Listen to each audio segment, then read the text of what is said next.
Guys, welcome back to Just In Tech Tips. Today we're super excited to share with you the best of the best gaming laptop this year, the MSI GE76 Raider.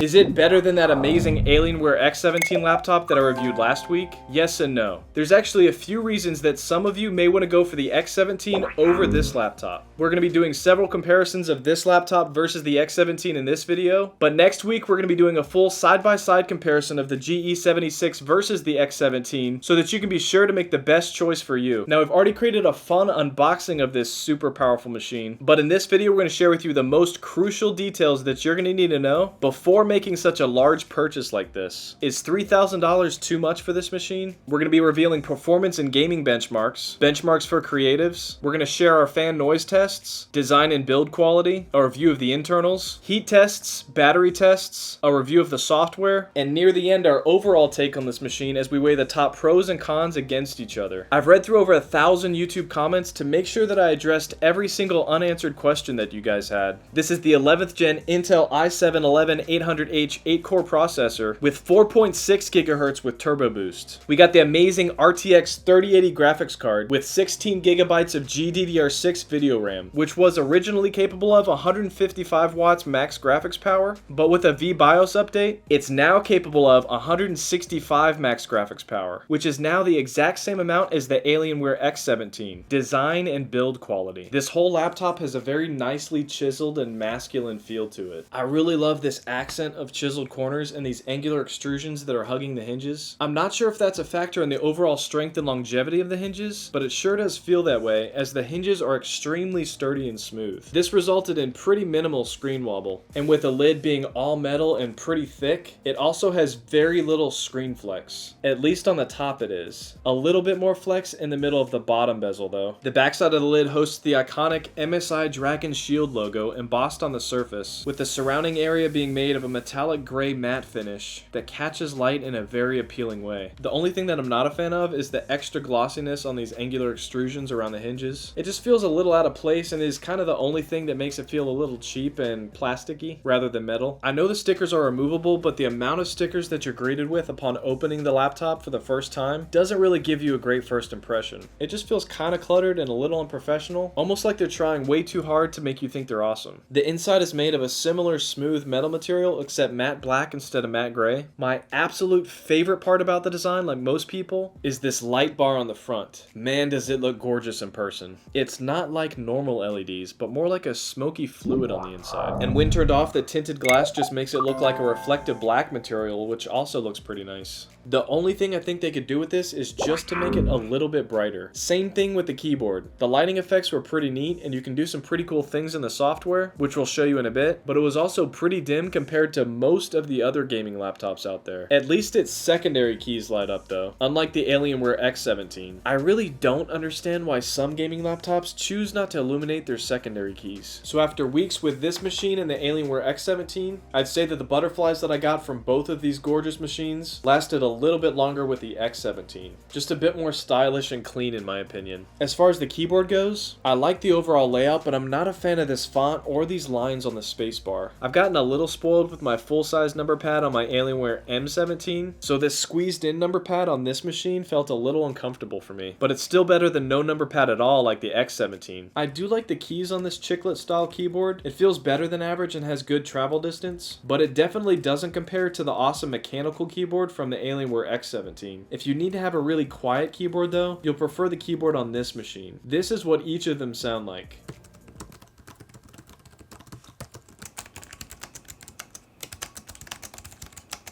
So as far as ports go, on the left side we've got a lock port, some exhaust ventilation, a Type A USB 3.2 Gen 2 port, and a Type C USB 3.2 Gen 2 port, and a headphone and microphone jack. And then on the right side, we've got some more exhaust ventilation, a Type A USB 3.2 Gen 1 port, a full-size SD card reader, and another Type A USB 3.2 Gen 1 port. And then on the back, we've got more exhaust ventilation, a DC-in power port, an HDMI port, an RJ45 Ethernet jack, a Thunderbolt 4 port, and a DisplayPort 1.4. Moving on to the internals.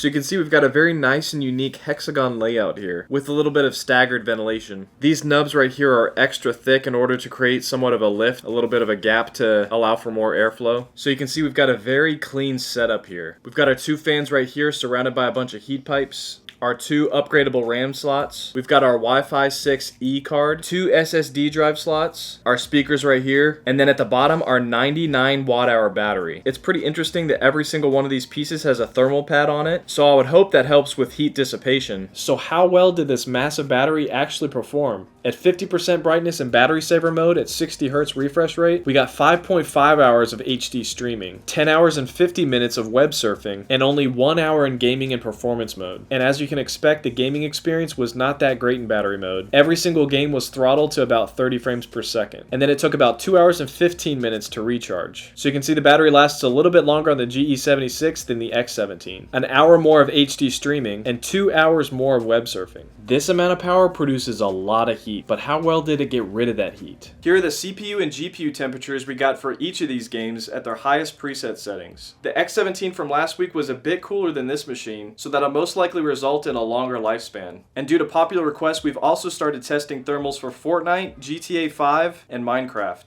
So you can see that it's about average compared to some of the other gaming laptops. All of these thermals and benchmarks are also being collected in a spreadsheet that I've linked to in the description below. Fan noise. In silent fan mode, we got a little bit over 41 decibels, which was barely audible. In balanced mode, we got almost 47 decibels. In extreme performance mode, we got 51. And when we turned on cooler boost, pushing the fans to their max, we got about 56 decibels, which was a few decibels higher than the X17, which was already borderline too loud. And that's with only 2 fans on this machine versus the X17's 4 fans. Performance and gaming benchmarks. Here are the frames per second we got for each of these games at their highest preset settings at 4K and 1080p. Look at those beautiful numbers. Definitely the fastest gaming laptop that I've reviewed so far. And you can see that it beat the X17 at nearly every single game. Not sure what was going on with Minecraft, but I was getting some weird results on the GE76. If you want to keep up to date on all this data and watch it grow as this channel grows, just bookmark the link that I put below in the description. And for some of the other benchmarks, for Geekbench 5 we got a single core score of 1519 and a multi-core score of 9378 with a CUDA score of 147,298. For Cinebench R23 we got a multi-core score of 11857 and a single core score of 1467. For 3D Mark we got an overall score of 12,877, a graphics score of 1391, and a CPU score of 10,578. And for the Creative Crowd, here's our Puget benchmark results. For After Effects we got 1167, Photoshop 1034, Premiere 725, and DaVinci 1113. And I'll be updating the spreadsheet graphs with the scores from the other laptops in the next few days. As far as the volume and overall loudness of the speakers, they were a little below average at about 83 decibels, which is just a little quieter than the X17. The sound quality was a little bit better on the X17 as well. So the 1080p webcam, the highest resolution webcam that I've ever tested. The quality of the webcam was pretty awesome for a laptop. I'd say the quality of the microphone was a little below average though. And here's a little indoor sample of that audio and video quality. You can see that it's still kind of grainy, just like all the other gaming laptops, but just with a little bit more resolution.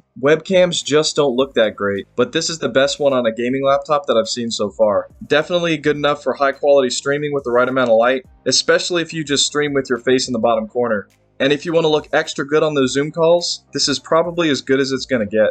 And here's an outdoor sample with a little bit more light. You can see that the stock camera app has a little trouble with highlights and contrast between the brights and darks, but overall it looks pretty good. Not grainy at all outside. You can definitely tell the difference between 720p and 1080p once you get more light outside. Software. Considering MSI created the software that we all use to benchmark games, you'd expect it to have pretty awesome stock software. And you'd be right. So in MSI Center, you've got a few basic settings. You've got your CPU and GPU usage percentages. You've got your disk percentage being used. And then some information about your fans, the RPMs that they're currently at, how much you're taking up of your SSD, CPU and GPU temperatures. And then in features, under user scenario, this is what the majority of you guys will be using for thermals. You get a little bit of a boost when you go from silent to extreme performance. performance, and then the fans get super loud when you go up to this cooler boost function. Some games you don't really see any improvement going from silent to balanced to extreme performance, but on games that had high CPU temperatures, we saw about a 10% increase in performance from silent to extreme performance, and then about a 12% increase on top of that with extreme performance with cooler boost mode. Pros and cons. Here are my top 3 reasons to avoid this machine. Number 1 is the fan noise. While it is only a few decibels above the others, that frequency is pretty noticeable, and it makes it not a very good laptop to do heavy tasks in the library or a coffee shop or even in class. Number 2 is display quality. For such a nice laptop, it does have a pretty basic lackluster screen, and it's also on the dimmer brightness spectrum compared to some of the other gaming laptops. This made it a little harder to see in bright environments. While yes, the 360 Hz is pretty cool, it's really not that necessary. This laptop screen also would have benefited from just a little bit better and richer colors. Number 3 is bulk. This is a pretty hefty laptop. While it still fits in my Alienware M17 bag, it is pretty tight. It's heavy and not nearly as comfortable to hold in your hands as the Alienware X17. Now my top 3 reasons you definitely should pick this one up. Number 1 is that webcam quality. Finally, a laptop that gives some love to their webcam. If you want to look a little more professional on those Zoom call meetings or during streaming, you're gonna love that camera. Number 2 is it's future-proof. At least performance-wise it is. This is the fastest laptop that we've ever had the pleasure of testing, and it crushes most of the competition. Now before you say anything about the Asus S17, we'd love to compare that one too if it wasn't sold out everywhere. There's no telling how long these insane wait times for gaming laptops is going to be. Which brings me to number 3, availability. A great product is only as great as your ability to get one. The GE76 is the fastest gaming laptop that you can possibly get that is actually still available at the time of this recording. See my links in the description below. Now aside from a few small dislikes, this is an amazing laptop that I definitely recommend. It's one of the best, if not the best, when it comes to performance. At $3,100, this model was pretty expensive, but it's as future-proof as you're gonna get right now. Guys, remember every week I do a giveaway that randomly selects someone who's interacted with this channel. So make sure to like, comment, and subscribe with notifications turned on, and keep an eye out for that each week. If you're going to be getting this laptop and this review helped you, please make sure to use my affiliate links in the description below, as I get a small commission at no cost to you for every single purchase made. I can only keep doing YouTube full time and getting better and better at creating the best content for you with your help. And the winner for this week is... Sockcon. Thanks for watching, guys. I love you guys. God bless.